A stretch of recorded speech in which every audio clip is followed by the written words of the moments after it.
Distil automatically distil ಮಾಡಿದಾಗ ಅಂದರೆ ತೆಗೆದಾಗ ಏನೋ ಬರೀ ನೀರು ಮಾತ್ರ ಉಳಿದು ಹಾಲು ಮಾತ್ರ ಹೋಗಿರ್ಬೇಕು. ಡಿಸ್ಟಿಲ್ ಮಾಡಿದಾಗ ಆ ಕ್ವಾಲಿಟಿ ಬರುತ್ತಲ್ಲ ಅದನ್ನು ಪಕ್ಷಿ ಬಾಯಲ್ಲಿಟ್ಟಿದೆ. ಓಂ ಯಪ್ಪತ್ತೇ ನಿತ್ಯಾ ಗಣಿತ ಗುಣಮಾಣಿಕ್ಯ ವಿಶದ ಪ್ರಭಾ ಜಾಲೋಲ್ಲಾಸೋಪಹತ ಸಕಲಾವತ್ಯ ತಮಸೇ ಜಗಜ್ಜನ್ಮಸ್ಥೇಮ ಪ್ರಳಯ ರಚನಾಶೀಲ ವಪುಷೇ ನಮೋ ಶೇಷಾಂನಾಯ ಸ್ಮೃತಿ ಹೃದಯ ದೀಪ್ತಾಯ ಹರಯೇ ನಾರಾಯಣಂ ನಿಖಿಲ ಪೂರ್ಣಗುಣೈಕದೇಹ ದೋಷವಪ್ಯತೌ ಅಖಿಲೈಃ ಸುವಾಕ್ಯೈಃ ಅಶೋದ್ಭವಾದಿತವಶೇಷವಿಶೇಷತೋಪಿ ವಂದ್ಯಂ ಸದಾ ಪ್ರಿಯತಮಂ ಮಮ ಸನ್ನಮಾಮಿ.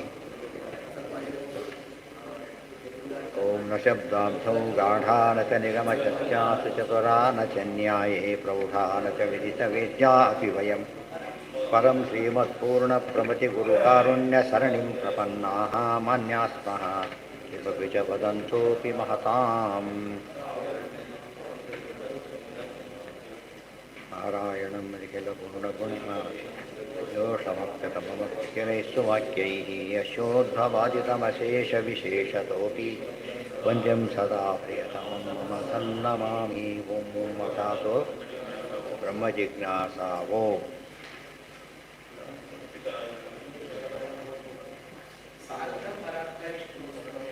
ಓಂ ಯಾವುದಾಯ್ತೀಗ?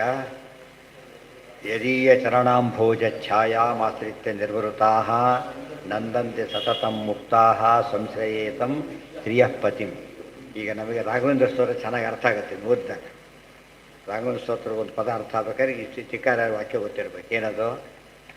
ಶ್ರೀ ರಾಘವೇಂದ್ರೋ ಹರಿಪಾದ ಕಂಚ ನಿಷೇವಣ ಲಬ್ಧ ಪರಮಾತ್ಮನ ಪಾದಕಮಲ ಏನದು? ಶಾಶ್ವತವಾದ ನೆರಳು. ಅದನ್ನು ಆಶ್ರಯಿಸಿದ್ದಕ್ಕೆ ಎಷ್ಟು ಮೇಲಿದ್ದಾರೆ ಅಂತ. ನಾವು ಹಿಡಿದಿರೋದೆಲ್ಲ ಏನದು?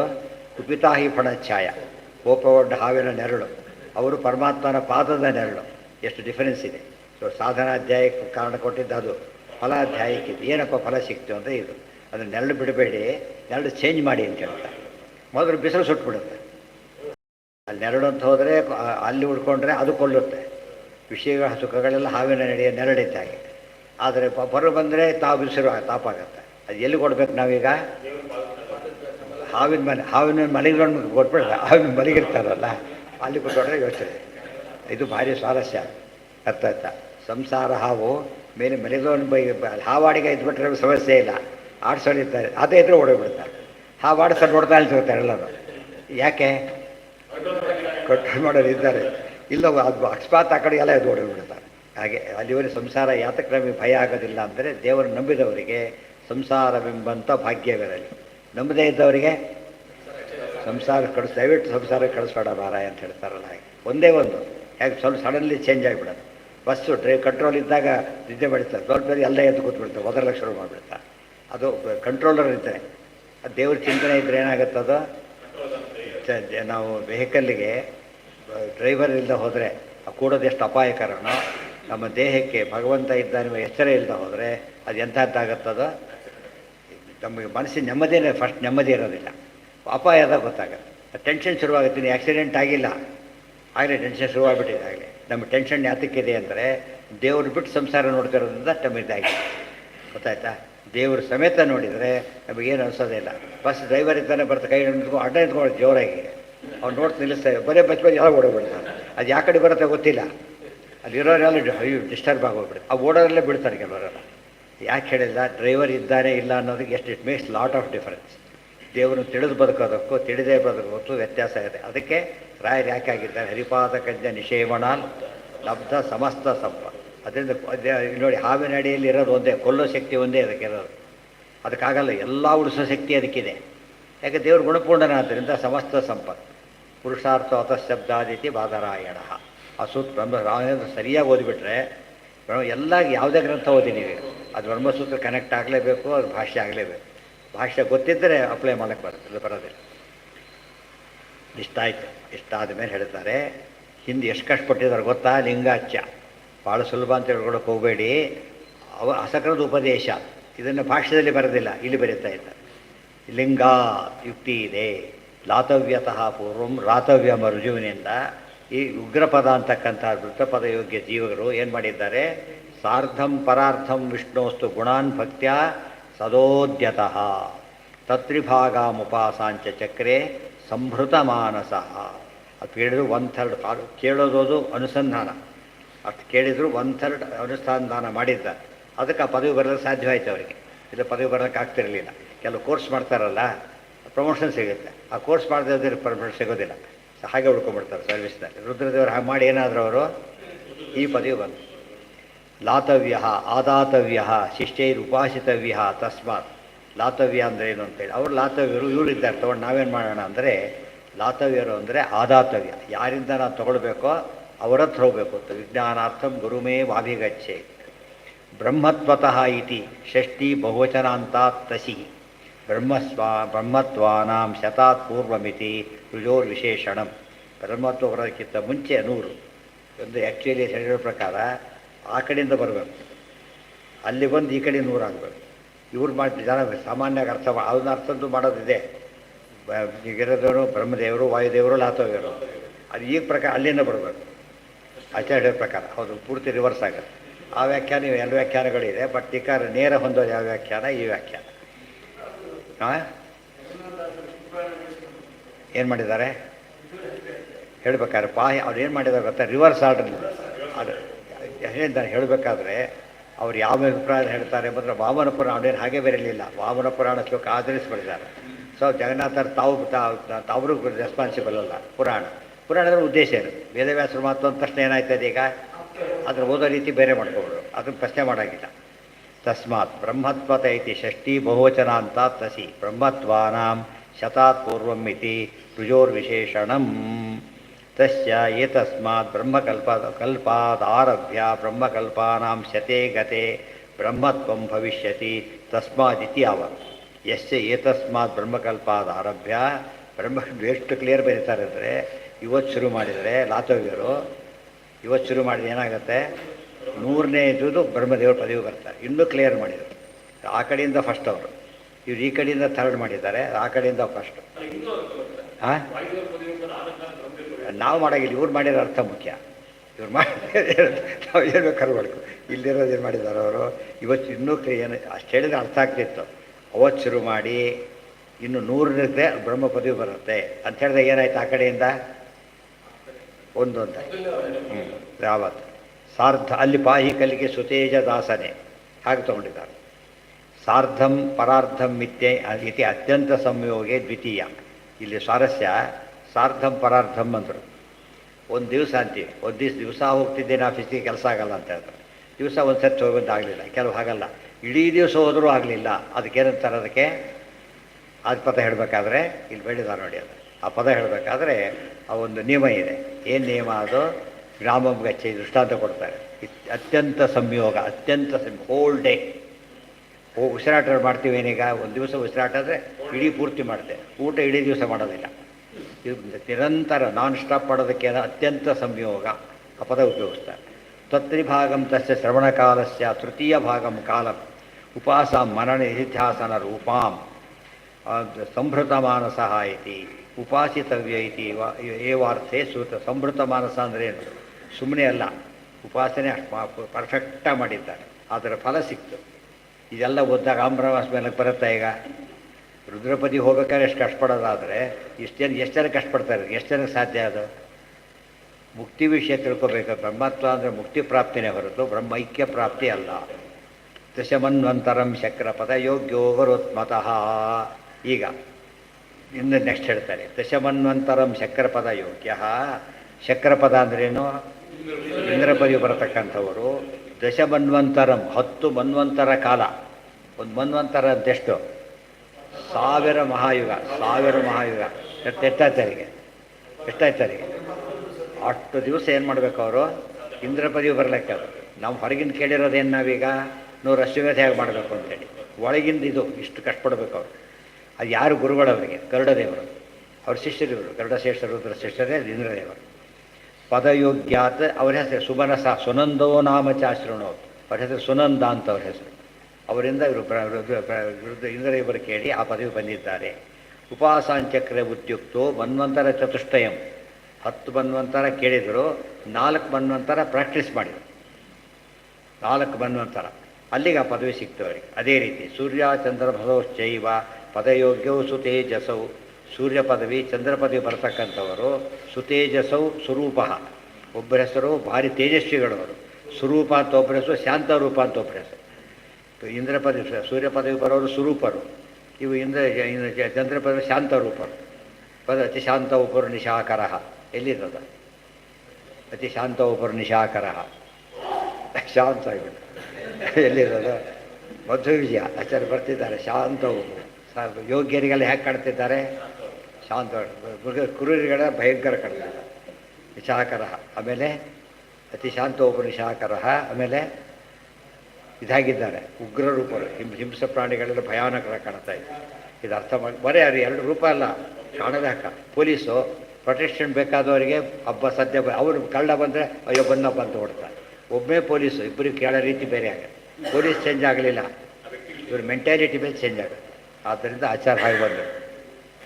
ಸ್ವಯಂ ಏಕಾಂತ ಖರೋ ದಿವಾಕರ, ಅತಿ ಶಾಂತೋಪರು ನಿಶಾಕರ. ಸ್ವಯಂ ಏಕಾಂತ ಖರ ದಿವಾಕರ.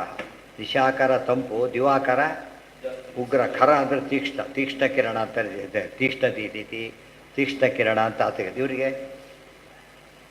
ಹಿಮಕಿರಣ, ಶಾಂತ ಕಿರಣ, ತಣ್ಣಗಿರತಕ್ಕಂಥ ಕಿರಣಗಳು. ಉಪಾಸಾಂಚಕ್ರೆ ಉದ್ಯುಕ್ತೋ ಮನ್ವಂತರ ಚತುಷ್ಟಯಂ, ಸ್ವರೂಪ ಶಾಂತರೂಪಶ್ಚ ಮನ್ವಂತರ ಚತುಷ್ಟಯಂ. ಅಶೃಣ್ವತಾಂ ಸುಮನಸೋ ಮನ್ವಂತರಮುಪಾಸತಾಂ. ಮನ್ವಂತರ ಉಪಾಸನೆ ಮಾಡಿದರು ಅವರು 10, ಇವರು ಮಾಡಿದ್ದು 1/3, ಇವ್ರು ಮಾಡಿದ್ದು 4, ಇವ್ರು ಮಾಡ್ತಿರೋದು 1. ಅಪಶ್ಯನ್ ಸ ಪರಮಂ ವಿಷ್ಣು, ಅಲ್ಲಿಗೆ ಅವರಿಗೆ ವಿಷ್ಣು ದರ್ಶನ ಆಯಿತು. ವಿಷ್ಣು ದರ್ಶನ 2 ರೀತಿ, ಅಪರೋಷ್ಟ ಜ್ಞಾನ ಬರೋ ದರ್ಶನ ಬೇರೆ, ಗೊತ್ತಾಯ್ತಾ. ಪದವಿಗೋಸ್ಕರ ಕೊಡೋ ದರ್ಶನ ಬೇರೆ. 2 ಕೋರ್ಸ್, ಒಂದು ಬರೀ ಇದು ಮುಗಿಸ್ಲಿಕ್ಕೋಸ್ಕರ, ಇನ್ನೊಂದು MSc ಓದೋ ಉದ್ದೇಶ BSc ಕೋರ್ಸ್ ಮುಗಿದಾಗಲಿಲ್ಲ, ಒಂದು ಸ್ಟೇಜ್ ಮುಗಿದಿದೆ ಅಷ್ಟೇ, ಮುಂದಿನ ಸ್ಟೇಜ್ ಇದ್ದಾಗ 2 ಸರ್ತಿ ಆಗಬೇಕು ಅವ್ರಿಗೆ. ಅದಾಯಿತು. ಅಪಶ್ಯನ್ ಪರಮಂ ವಿಷ್ಣು ತತ್ಪ್ರಸಾದ ಐಹಿತಾ ಸದಾ ಇತ್ಯುಕ್ತಂ ವಿಷ್ಣುನಾ ಸಾಕ್ಷಾತ್ ಗ್ರಂಥೆ ಸತ್ತತ್ವ ಸಂಜ್ಞಿದೆ. ಎಲ್ಲಿ ಹೇಳಿದ್ದಾರೆ ಇದನ್ನು? ಸತ್ತತ್ವ ಅಂತ ಗ್ರಂಥಲ್ಲಿ ಹೇಳಿದ್ದಾರೆ. ಇದು ಆಚಾರ್ಯ ಕೋಟ್ ಮಾಡಿದ್ರು. ದಶ ಮನ್ವಂತರಾಣಿ ತಸ್ಮಿನ್ ಕಾಲೇ ಚ ತಥೋಕ್ತಃ ಗರುತ್ಪತಃ ಪದಯೋಗ್ಯಾದಿತಿ ಗರುತ್ಪತೋ ಯತ್ ಪದಂ ತತ್ರ ಯೋಗ್ಯಾದಿತ್ಯರ್ಥ. ಅಂದು ಇನ್ನೊಂದು ತಮಾಷೆ ಅಂದರೆ ಗರುಡಪದಿ ಯೋಗ್ಯರಲ್ಲ ಅವರು ಎಷ್ಟು ಕಲ್ಪ ಮಾಡಿದ್ರು ಗರುಡಪದಿ ಸಿಗೋದಿಲ್ಲ, ಗೊತ್ತಾಯ್ತು. ಇಷ್ಟಲ್ಲ, ಎಷ್ಟು ಮಾಡಿದರೂ ಸಿಗೋದಿಲ್ಲ. ಇವ್ರು ಗರುಡಪದಿ ಯೋಗ್ಯರು, ಇಷ್ಟು ಮಾಡದೆ ಹೋದರೂ ಸಿಗೋದಿಲ್ಲ. ಅರ್ಥ ಆಯ್ತಾ? ಈಗ ಪ್ರಮೋಷನ್ ಎಲಿಜಿಬಿಲಿಟಿ ಇದೆ, ಸಿಗುತ್ತೆ. ಇಂದ ಎಲಿಜಿಬಿಲಿಟಿ ಏನಿಲ್ಲ, ಆದ್ದರಿಂದ ಎಷ್ಟು ಕಷ್ಟಪಟ್ಟರು ಏನಾಗೋದಿಲ್ಲ, ಸಿಗೋದೇ ಇಲ್ಲ. ಇದು ನೋಡಿದರೆ ಒಂದೊಂದು ಪದವಿಗಳು ಕೂಡ ಎಷ್ಟು ಕಷ್ಟ ಇದೆ. ಅಲ್ಲಿಗೂ ಪ್ರಯತ್ನ ಮಾಡಿ ಏನಾಗುತ್ತೆ ಅವ್ರಿಗೆ ಲೋಪ ಮಾಡಿಸ್ತಾರೆ. ಅದನ್ನು ಲೋಪ ಮಾಡಿ ಪನಿಷ್ಮೆಂಟ್ ಅದು. ಮಾಂಡವರಿಗೆ ಆಯ್ತಲ್ಲ, ಮಾಂಡವರಿಗೆ ಆಯ್ತು, ಗೌತಮರಿಗೆ ಆದ ಹಾಗೆ ಪನಿಷಬಲ್ ಅಫೆನ್ಸ್ ಅದು. ಒಂದು ಟ್ರೈ ಮಾಡಬಾರ್ದು. ನಾನು ನೀವೇ ಎಲಿಜಿಬಿಲಿಟಿ ಮತ್ತೆ ಅವ್ರು ಬೈದು ಕಳಿಸೋದಿಲ್ಲ. ಇನ್ನೇನು ಮಾಡೋಕ್ಕೆ ಬರೋರು ಏನು ದಿವಸ ಹೇಳ್ಬೇಕು ಗೊತ್ತಾಗಲ್ಲ ಅಂತ ಕೇಳ್ತಾರಲ್ಲ ಹಾಗೆ. ಯಾಕೆ ನಿಮ್ಗೆ ಆಗಲ್ಲ ಅಂತ ಹೇಳಿಲ್ಲ ನಾನೀಗ? ಸಂಬಂಧ ಅಧಿಕಾರಿ ಹೇಳ್ತಾರೆ ಏನು ಮಾಡಿದ್ರು ಆಗಿಲ್ಲ, ಯಾಕೆ ಎಲಿಜಿಬಿಲಿಟಿನೇ ಇಲ್ಲ ನಿಮಗೆ. ಆ ರೀತಿ ಅವ್ರು ಹೇಳ್ತಾರೆ ನೋಡಿ, ಆರ್ಟ್ಸ್ ಫಸ್ಟ್ ರ್ಯಾಂಕು 10 ಅಪ್ಲೈ ಮಾಡ್ತಾನೆ ಇದ್ದೀನಿ, ಒಂದು ಸರ್ತಿ ಸೆಲೆಕ್ಟ್ ಆಗಬಾರ್ದಲ್ಲ ಇಂಜಿನಿಯರಿಂಗ್ ಅಂತ ಕೇಳಿದರೆ ಎಲಿಜಿಬಿಲಿಟಿನೇ ಇಲ್ಲ. ಎಷ್ಟು ಕೋಟಿ ವರ್ಷ ಮಾಡಿದರೂ ಕೊಡೋಕ್ಕೆ ಬರೋಲ್ಲ. ಹಾಂ ಹಾಂ ಪದವಿ, ಆ ಪದವಿ ಬರುತ್ತೆ ಅವರಿಗೆ. ಹಾಂ ಅಲ್ಲ ವಾಯುದೇವ್ರ ಪದವಿ ಅದು ಮೊದಲು ಬಂದು ಅಲ್ಲಿ ಬರೋದು 90 ಆದಾಯ ಮಾಡಿ ಶತಾತ್ ಪೂರ್ವಂ ಅಂತ ಹೇಳಿದರು. ಫಸ್ಟ್ ಅಲ್ಲಿಂದ ಶುರು ಮಾಡಿ 99 ವಾಯು ಪದವಿ, 100ನೇ ಬ್ರಹ್ಮ ಪದವಿ. ಆ ಪೊಸಿಷನ್ ಹೆಸರು ಅದಕ್ಕೆಲ್ಲ ವಾಯುದೇವ್ರು ದಾಟ್ಕೊಂಡು ಅದನ್ನು ಮುಚ್ಕೊಂಡು ಬಂದುಬಿಟ್ಟಿದಾರಲ್ಲ ಈಗಾಗಲೇ. ಫಸ್ಟ್ ಅದು ಇವರು 99 ಈಗ ಅಲ್ಲೇನೋ ಫಸ್ಟ್ ಸ್ಟೆಪ್ ಅದು 99 ಇದು. ಅಂದಮೇಲೆ ಯಾವುದಾಯ್ತು ಈಗ ಆಗಿದೆ 99th ಕರ್ಬೇಕು ವಾಯು ಪದವಿ ಬರ್ತಾರೆ. ಈಗ ಅವ್ರ ಶಾಸನ ಯಾವ ಈಗ ಅವ್ರಿಗಿರೋದು ಈಗ ಮಾಡ್ತಾರೆ. ಅದು ಬ್ಯಾಚ್ ಚೇಂಜ್ ಆಗುತ್ತೆ, ಅವ್ರಿಗೆ ವಾಯುದೇವ್ರ ಪದವಿ ಬಂದಿರ್ತಾರೆ. ಈ ಇನ್ನೊಂದು ಬ್ಯಾಚ್ ಬಂದಾಗ ಆ ಬ್ಯಾಚಿಗೆ ತಕ್ಕಂತೆ ಅವ್ರು ಬರ್ತಾರೆ. ಅವ್ರಿಗೆ ವಾಯುದೇವರೇ ಮತ್ತೆ ಅವರು, ಇವರು ಬ್ರಹ್ಮದೇವರೇ. ಪದವಿ ಹಾಗೆ ಫಿಕ್ಸ್ ಆಗಿರುತ್ತೆ. ದಶ ಮನ್ವಂತರಾಣಿ ತಸ್ಮಿನ್ ಕಾಲೇ ಸತತೋಕ್ತಃ ಛಾಂದಸೋ ವರ್ಣವಿಕಾರ ಉಪಾಸತಾಂ. ಆ್ಯಕ್ಚುಲಿ ಉಪಾಸಾತಾಂ ಅಂತ ಇರಬೇಕದು. ಯಾಕೆ ಹಾಗೆ ಮಾಡಿದ್ದಾರೆ ಅಂದರೆ ಅದು ಛಂದಸ್ಸೋ ವರ್ಣವಿಕಾರ. ವರ್ಣವಿಕಾರ ಅಂದರೆ ವರ್ಣದ ವಿಕಾರ ಚೇಂಜ್ ಮಾಡೋದು ಯಾತಕ್ಕೆ ಅಂದರೆ ಛಂದಸ್ಸು ಅಂದರೆ ವೇದಗಳಲ್ಲಿ ಹಾಗಿರುತ್ತೆ.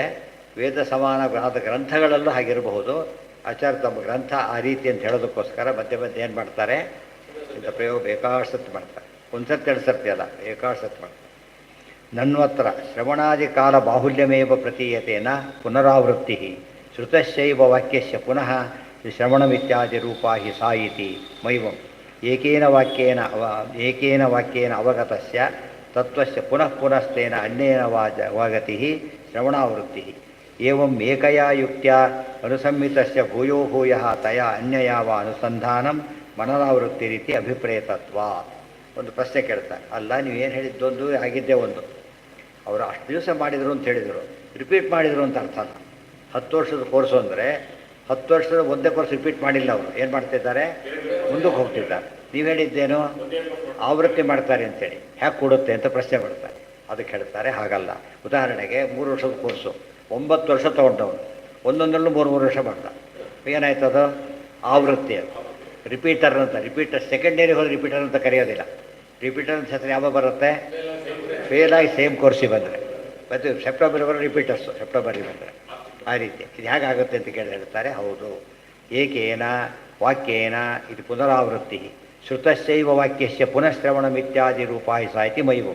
ಕೇಳಿದ್ದೇ ಕೇಳಿಲ್ಲ, ಬೇರೆ ಕೇಳ್ತಿದ್ದಾರೆ ಅವರು. ಏಕೇನ ವಾಕ್ಯೇನ ಅವಗತಸ್ಯ ತತ್ವಸ್ಯ ಪುನಃ ಪುನಸ್ತೇನ ಅನ್ಯೇನ ಅವಗತಿ.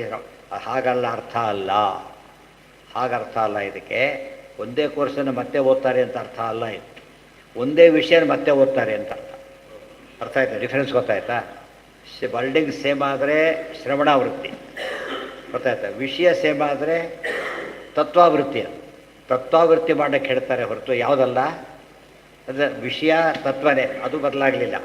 ಅದ್ರ ಬಗ್ಗೆ ಮತ್ತೆ ಮತ್ತೆ ಕೇಳೋದು, ಬಗ್ಗೆ ಮತ್ತೆ ಮತ್ತೆ ಕೇಳೋದು, ಅದಕ್ಕೆ ಆವೃತ್ತಿ ಅಂತಾರೆ ಹೊರತು ಈ ಬಾಯ್ಪಾಠ ಮಾಡೋ ಆವೃತ್ತಿ ಬೇರೆ ಅಂತ ಅರ್ಥ. ಅದಕ್ಕೆ ಬಾಯ್ಪಾಠ ಮಾಡೋ ಆವೃತ್ತಿ ಏನದು, ಎಲ್ಲೋ ನೋಡ್ಕೊತ ಮೆಕ್ಯಾನಿಕಲ್ ಮಾಡಿ. ಇದು ಹಾಗೆ ಮಾಡೋಂಗಿಲ್ಲ. ಏನು ಮಾಡಬೇಕಂದ್ರೆ ತತ್ವಕ್ಕೆ ಗಮನ ಇಟ್ಕೊಂಡ್ಬಿಟ್ಟು ಆವೃತ್ತಿ ಮಾಡೋದು. ಪಾರಾಯಣ ಅಂತೀವಲ್ಲ, ಆ ರೀತಿಯಲ್ಲಿ ಮಾಡೋದ್ರಿಂದ ಇದೇನಲ್ಲ, ಈ ಆವೃತ್ತಿ ಅಲ್ಲ ಅಂಥೇಳಿ. ಈಗ ಉದಾಹರಣೆಗೆ ಸೆಕೆಂಡ್ ಇಯರ್ಗೆ ಹೋಗಿರ್ಬೋದು ಅವನು, ಆದರೂ ಹಿಂದಿನ ವರ್ಷದ ಬ್ಯಾಕ್ಗ್ರೌಂಡ್ ಮುಂದಕ್ಕೆ ಹೋಗ್ತಾನೆ ಅವನು. ಅದು ಮರ್ತು ಬಿಟ್ಟರೆ ಅದು ಫಸ್ಟ್ ಇಯರ್ ಆಗಿಬಿಡುತ್ತೆ. ಮತ್ತೆ ಹಾಗಾಗಬಾರ್ದು. ಆ ಅರ್ಥದಲ್ಲಿ ಆವೃತ್ತಿನೇ ಹೊರತು ಈ ರೀತಿ ಆವೃತ್ತಿ ಅಲ್ಲ. ಹೌದು, ಆ ಥರ ಒಂದೇ ಫೀಲ್ಡ್ ಡೀಪಾಗಿ ಹೋಗೋದು. ಏವಮೇಕಯ ಯುಕ್ತ್ಯ ಅನುಸಂಹಿತಸ್ಯ ಭೂಯೋ ಭೂಯಃ ತಯಾ ಅನ್ಯಯ ಅನುಸಂಧಾನಂ. ಒಂದು ವಿಷಯ ಇದೆ, ಈಗ ಅಲ್ಲಿ ನೋಡ್ತಾ ಹೋದ ಅಲ್ಲಿ ಇದು ಹೊಗೆ ಕಾಣಿಸ್ತು. ಅವಾಗ ಬೆಂಕಿ ಇದೆ ಅಂದ್ಕೊಂಡು ಅವು ದಟ್ಟವಾದ ಹೊಗೆ ಕನ್ಫರ್ಮ್ ಬಂದು ಆ ಥರದ್ದು. ಬೆಂಕಿ ಬರೀ ಇಲ್ಲ, ಹೇಗಿದೆ ಬೆಂಕಿ, ಭಾರಿ ಜೋರಾಗಿ ಉರಿತಾ ಇದೆ ಅಂತ ಹೇಳ್ತಾರೆ. ಆ್ಯಕ್ಚುಲಿ ಆವೃತ್ತಿ ಏನಿದೆ ನೋಡ್ತಾ ಹೋದಂಥವರಿಗೆ ವಿಷಯ ಕ್ಲಾರಿಫಿಕೇಶನ್, ಅದನ್ನು ಆವೃತ್ತಿ ಅಂತ ಹೇಳ್ತಿದ್ದೇವೆ ಹೊರತು ಏನು ಆವೃತ್ತಿ ಅಲ್ಲ, ಶಬ್ದ ಕೆಡೋದೇ ಆವೃತ್ತಿ ಅಲ್ಲ. ಬರೀ ಅದು ಅಧ್ಯಯನ ಆಗೋದಿಲ್ಲ, ಆಗ ಪಾರಾಯಣ ಆಗಿಬಿಡುತ್ತೆ.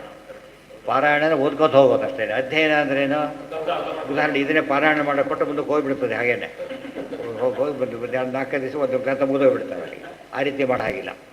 ಆವೃತ್ತಿ ಈ ರೀತಿ ಮಾಡ್ಲಿಕ್ಕೆ ಹೇಳಿಲ್ಲ. ವಿಷಯದ ಬಗ್ಗೆ ಒಂದು ಯುಕ್ತಿಯಿಂದ ಅರ್ಥ ಆಯಿತು, ಅನೇಕ ಯುಕ್ತಿಗಳನ್ನ ಅರ್ಥ ಮಾಡ್ಕೊಂಡು ಹಾಗೆ ಗಟ್ಟಿಯಾಯಿತು. ಈ ರೀತಿ ಆವೃತ್ತಿ ಮಾಡಬೇಕು ಅಂತ ಅರ್ಥ. ನಾನು ಏವಂ, ಅದಕ್ಕೆ ಆಚಾರ್ಯ ಕೊಟೇಶನ್ ಕೊಡ್ತಾರಲ್ಲ, ಸೇಮ್ ಕೊಟೇಶನ್ ಅಲ್ಲ ಅದು. ವಿಷಯ ಅದೇ, ದೇವರಿಗೆ ಹುಟ್ಟಿಲ್ಲ. ಎಷ್ಟು ಕೊಟೇಶನ್ ಕೊಡ್ತಾರೆ ಅದಕ್ಕೀಗ? ಯಾಕೆ ಒಂದೇ ಯಾಕೆ ಹೇಳೋದಿಲ್ಲ ಅಂದರೆ ಆವೃತ್ತಿ ಆದರೂ ಪುರಾಣ ಹೇಗೆ ಹೇಳುತ್ತೆ, ಸ್ಕಂದ ಪುರಾಣ ಹಾಗೆ ಹೇಳುತ್ತೆ ಅಂತ ಹೇಳಿದಾಗ ಏನಾಯ್ತು, ಅದು ವಿಷಯ ಆವೃತ್ತಿ ಆಯಿತು. ವಿಷಯ ಆವೃತ್ತಿ ಆಯಿತು ಅಂದರೆ ಆ ರೀತಿ ಮಾಡಿ ಅಂತ ಹೇಳ್ತಾರೆ. ಇವ್ರು ನಾವೇನು ಹೇಳ್ಬೋದಾಗಿತ್ತು, ಸರ್ಮೂರು ಎಷ್ಟು ಪಾರಾಯಣ ಮಾಡಿದ್ರು ಅಂತ ಅಪ್ರೋಷ ಜ್ಞಾನ ಆಗಿಲ್ಲ ಅಂದರೆ ಆಗೋ ಹಾಗೆ. 100 ಸತಿ ಓದು ಆಗದೇ ಇರ್ಬೋದು, ಒಂದು ಸರ್ತಿ ಓದಿ ಆಗ್ಬೋದು. ಅವ್ರಿಗೆ ಚೆನ್ನಾಗಿ ಅರ್ಥ ಮಾಡಿಕೊಂಡು ಒಂದು ಸರ್ತೆ ಆಯಿತು. ಅವ್ರು 100 ಸತಿ ಹೋದ್ರೂ ಆಗಲಿಲ್ಲ. ಕಾರಣ ಅರ್ಥ ಮಾಡ್ಕೊಳ್ಳದೆ ಓದ್ತಾರಲ್ಲ. ರಿಪಿಟೇಷನ್, ವರ್ಡ್ ರಿಪಿಟೇಷನ್ ಬೇರೆ, ಮೀನಿಂಗ್ ರಿಪಿಟೇಷನ್ ಬೇರೆ, ಅದಾಗಿದೆ. ಹಾಂ,